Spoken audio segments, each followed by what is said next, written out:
It seems that every day we're reminded that we live in an era of great power rivalry, that the rules-based order is fading, that the strong can do what they can and the weak must suffer what they must.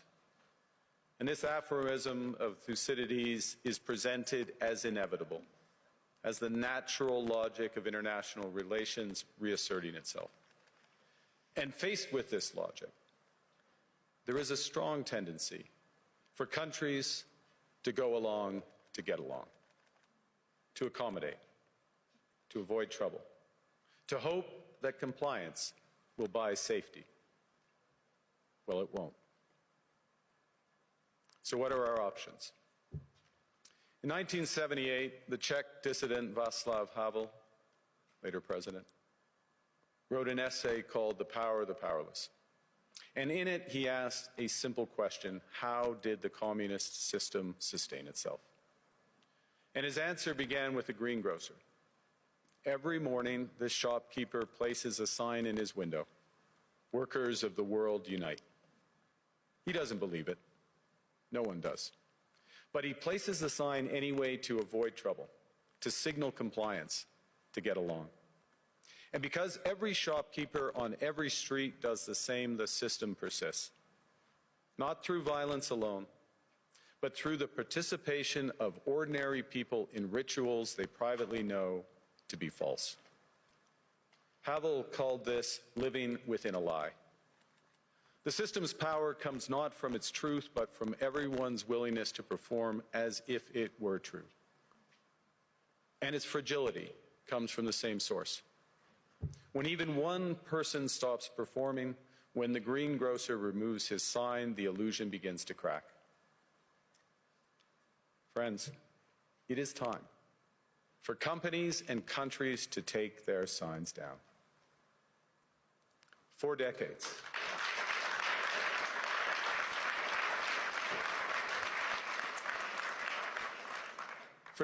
countries like Canada prospered under what we called the rules-based international order.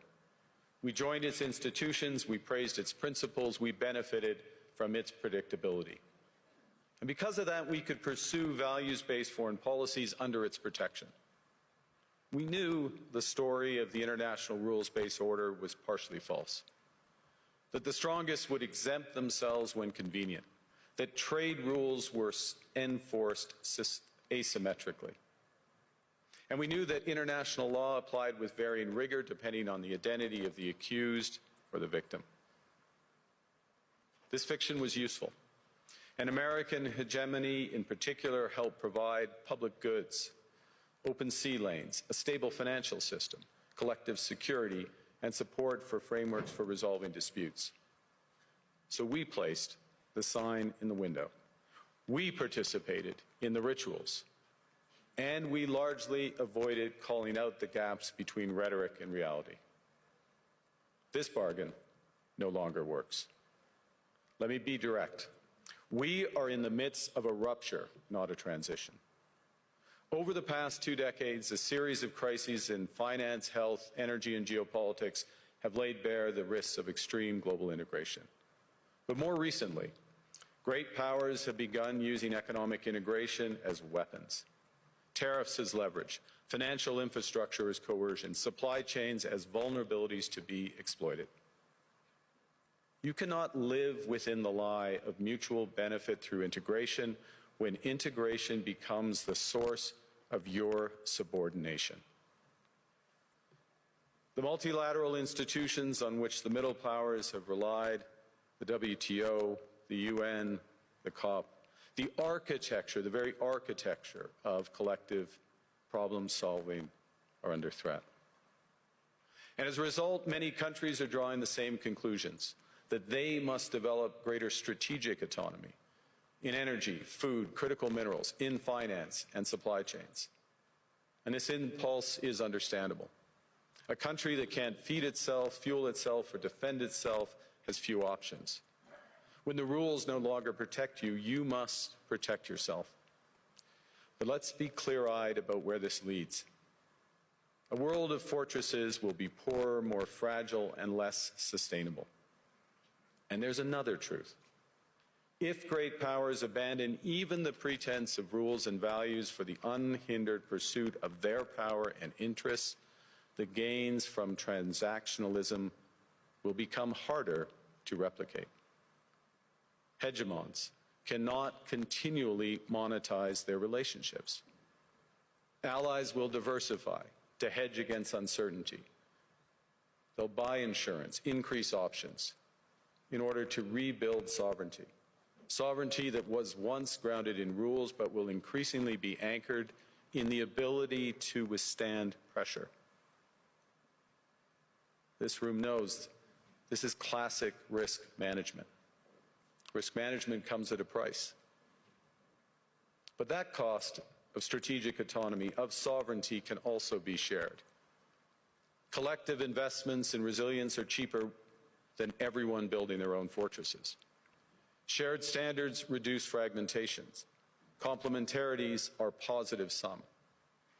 And the question for middle powers like Canada is not whether to adapt to the new reality. We must. The question is whether we adapt by simply building higher walls or whether we can do something more ambitious. Now, Canada was amongst the first to hear the wake-up call, leading us to fundamentally shift our strategic posture. Canadians know that our old, comfortable assumptions that our geography and alliance memberships automatically conferred prosperity and security, that assumption is no longer valid. And our new approach rests on what Alexander Stubb, the President of Finland, has termed value-based realism. Or to put another way, we aim to be both principled and pragmatic. Principled in our commitment to fundamental values, sovereignty, territorial integrity, the prohibition of the use of force except when consistent with the UN Charter, and respect for human rights. And pragmatic in recognizing that progress is often incremental, that interests diverge, that not every partner will share all of our values. So we're engaging broadly, strategically, with open eyes. We actively take on the world as it is, not wait around for a world we wish to be. We are calibrating our relationships so their depth reflects our values. And we're prioritizing broad engagement to maximize our influence, given the fluidity of the world at the moment, the risks that this poses, and the stakes for what comes next.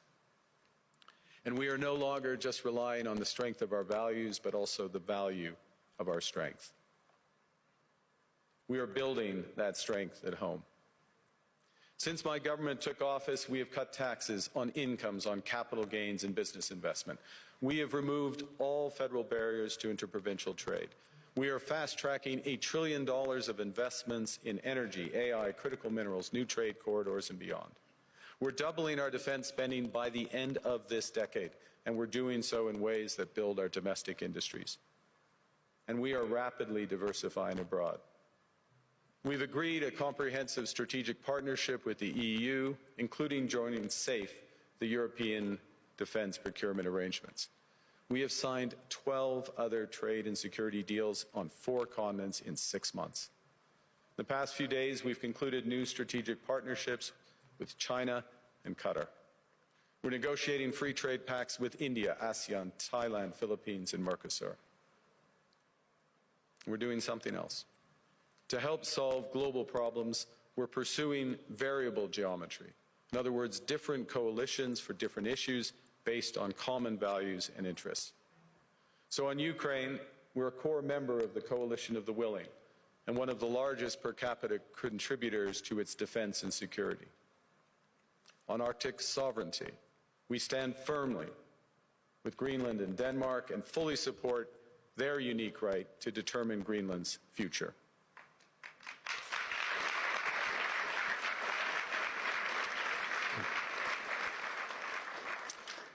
Our commitment to NATO's Article 5 is unwavering.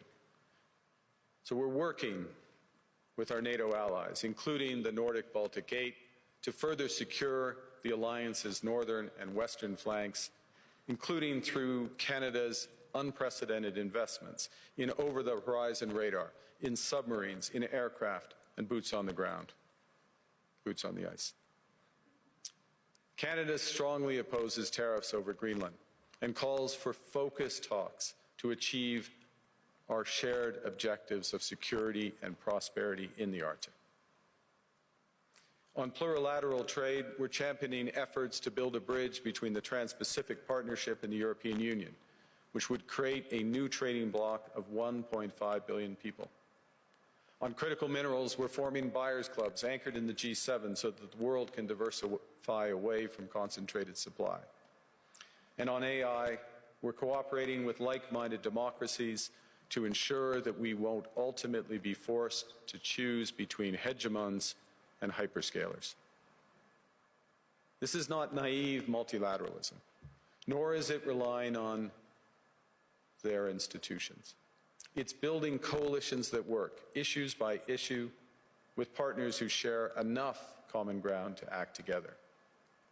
In some cases, this will be the vast majority of nations.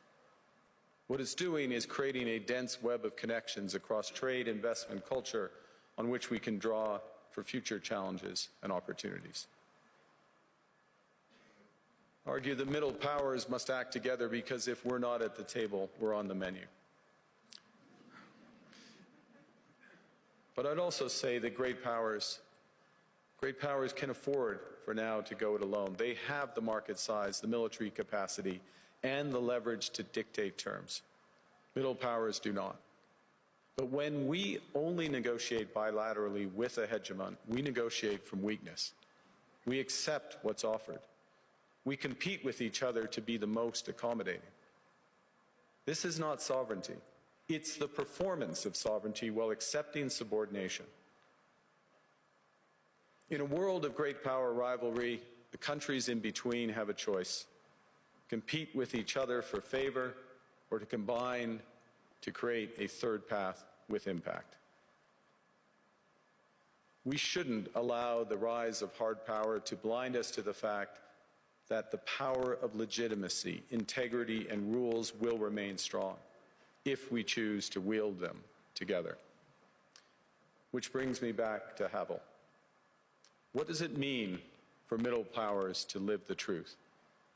Well, first, it means naming reality. Stop invoking rules-based international order as though it still functions as advertised.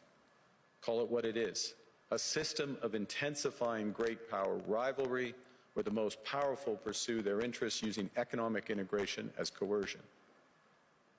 It means acting consistently, applying the same standards to allies and rivals. When middle powers criticize economic intimidation from one direction but stay silent when it comes from another, we are keeping the sign in the window.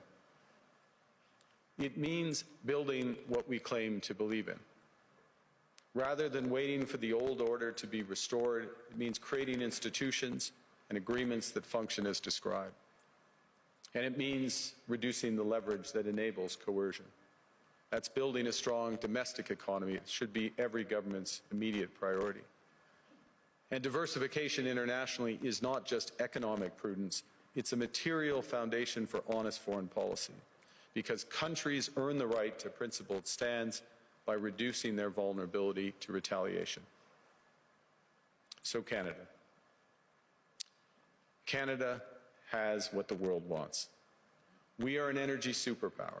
We hold vast reserves of critical minerals. We have the most educated population in the world. Our pension funds are amongst the world's largest and most sophisticated investors.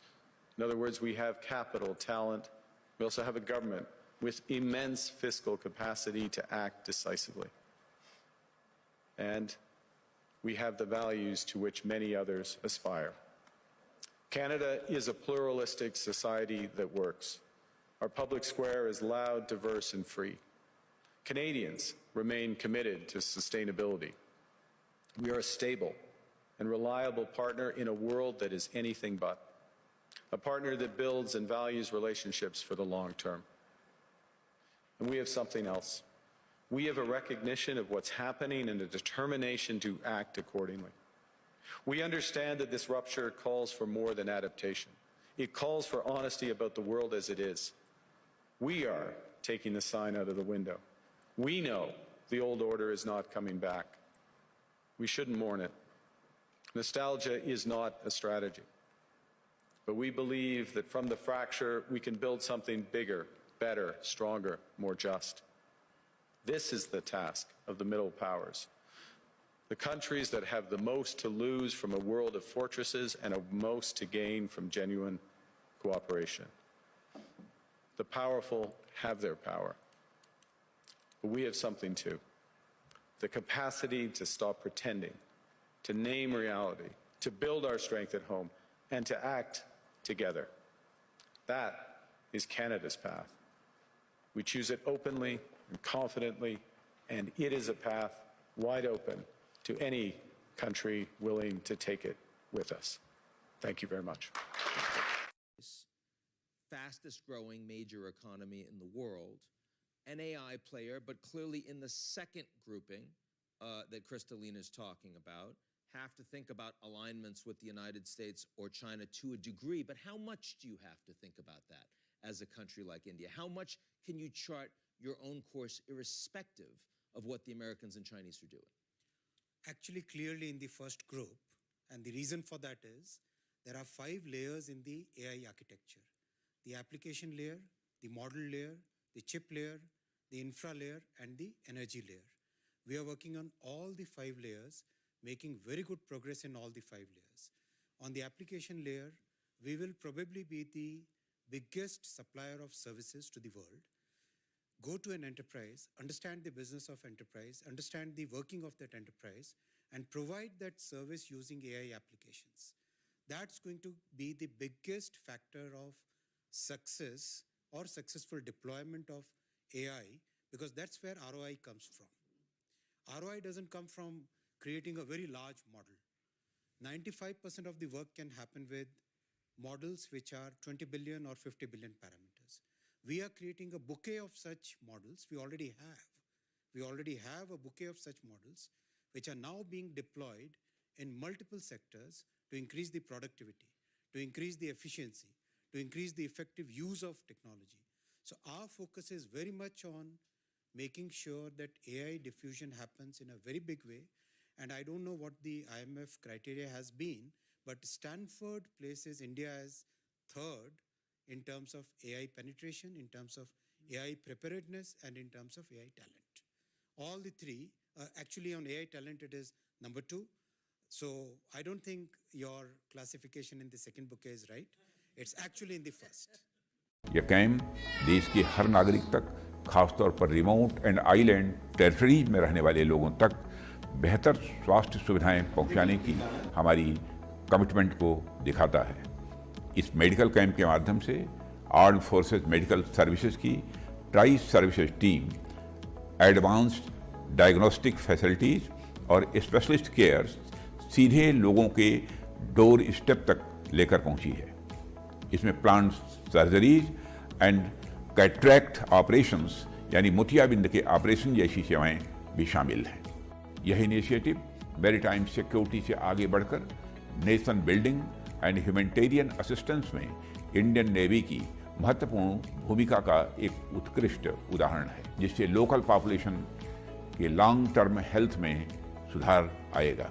Medicine भी free मिल रहा है और radiology आने से और भी अच्छा हुआ है कि हम लोग शहर में जाने वाले थे। हमने हेल्थ सेक्टर में न सिर्फ फिजिकल इंफ्रास्ट्रक्चर को बढ़ावा दिया है, बल्कि आयुष्मान भारत और जन औषधि केंद्र जैसे इनिशिएटिव्स के माध्यम से लोगों की वेलबीइंग का भी ध्यान रखा है। तो मुझे बहुत खुशी है यहाँ पर आकर, और मैं हमारी जो मेडिकल टीम्स हैं उनको बहुत बहुत बधाई देता हूँ और उनको शुभकामनाएं देता हूँ कि अगले 4-5 दिनों में वो और अच्छा काम करेंगी। मैं इंडियन नेवी और आर्म्ड फोर्सेस मेडिकल सर्विसेज की उनकी निष्ठा और निस्वार्थ सेवा के लिए सराहना करता हूँ। नमस्कार। मुझे यह जानकर प्रसन्नता हुई है कि भारतीय नौसेना 12 से 17 जनवरी के बीच लक्षद्वीप और मिनिकॉय आइलैंड में एक मल्टी स्पेशलिटी मेडिकल कैंप का आयोजन कर रही है। यह कैंप देश के हर नागरिक तक, खासतौर पर रिमोट एंड आइलैंड टेरिटरीज में रहने वाले लोगों तक बेहतर स्वास्थ्य सुविधाएं पहुंचाने की हमारी कमिटमेंट को दिखाता है। मैं रिमोट एंड आइलैंड टेरिटरीज में रहने वाले अपने नागरिकों से यह कहना चाहता हूं कि आपकी वेल बीइंग की जिम्मेदारी सरकार पूरी जिम्मेदारी के साथ निभा रही है। इस मेडिकल कैंप के माध्यम से आर्म्ड फोर्सेस मेडिकल सर्विसेज की tri services team advanced diagnostic facilities और स्पेशलिस्ट केयर सीधे लोगों के डोर स्टेप तक लेकर पहुंची है। इसमें plant surgeries and cataract operations यानी मोतियाबिंद के ऑपरेशन जैसी सेवाएं भी शामिल हैं। यह इनिशिएटिव मैरीटाइम सिक्योरिटी से आगे बढ़कर nation building and humanitarian assistance में इंडियन नेवी की महत्वपूर्ण भूमिका का एक उत्कृष्ट उदाहरण है। एक ही प्लेटफॉर्म पर मल्टीपल स्पेशलिटीज़ की उपलब्धता से comprehensive screening, early diagnosis, timely medical advice and interventions और मेडिसिन का फ्री डिस्ट्रीब्यूशन संभव हो पाया है, जिससे लोकल पॉपुलेशन के लॉन्ग टर्म हेल्थ में सुधार आएगा। जैसा कि आप जानते हैं कि हमारी सरकार स्वस्थ भारत के संकल्प के साथ काम कर रही है। हमने हेल्थ सेक्टर में न सिर्फ फिजिकल इंफ्रास्ट्रक्चर को बढ़ावा दिया है, बल्कि आयुष्मान भारत और जन औषधि केंद्र जैसे इनिशिएटिव्स के माध्यम से लोगों की वेलबींग का भी ध्यान रखा है। हमारे इस संकल्प की पूर्ति में आप सबकी इनिशिएटिव्स बेहद महत्वपूर्ण है। मैं इंडियन नेवी और आर्म्ड फोर्सेस मेडिकल सर्विसेज की उनकी निष्ठा और निस्वार्थ सेवा के लिए सराहना करता हूं। मैं आपको विश्वास दिलाता हूं कि सरकार आगे भी ऐसे इनिशिएटिव्स को पूरा समर्थन देती रहेगी, ताकि देश के हर कोने तक क्वालिटी हेल्थ केयर पहुंच सके। आप सबको बहुत बहुत धन्यवाद।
It seems that every day we're reminded that we live in an era of great power rivalry, that the rules-based order is fading, that the strong can do what they can and the weak must suffer what they must.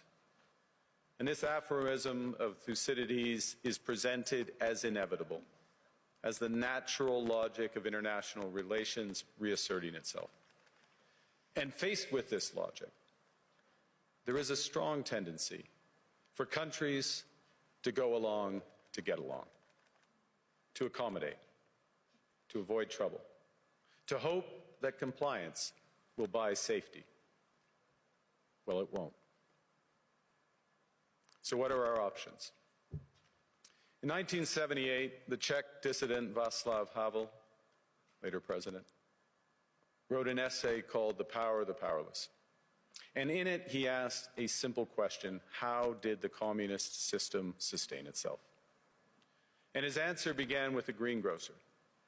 Every morning, this shopkeeper places a sign in his window: "Workers of the world unite." He doesn't believe it. No one does. But he places the sign anyway to avoid trouble, to signal compliance, to get along. And because every shopkeeper on every street does the same, the system persists. Not through violence alone, but through the participation of ordinary people in rituals they privately know to be false. Havel called this living within a lie.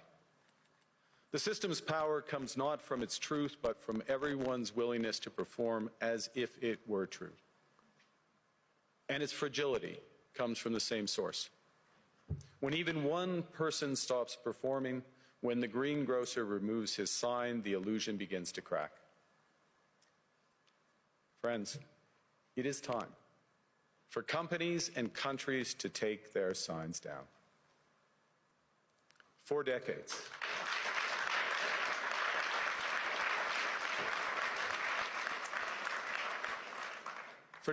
countries like Canada prospered under what we called the rules-based international order. We joined its institutions, we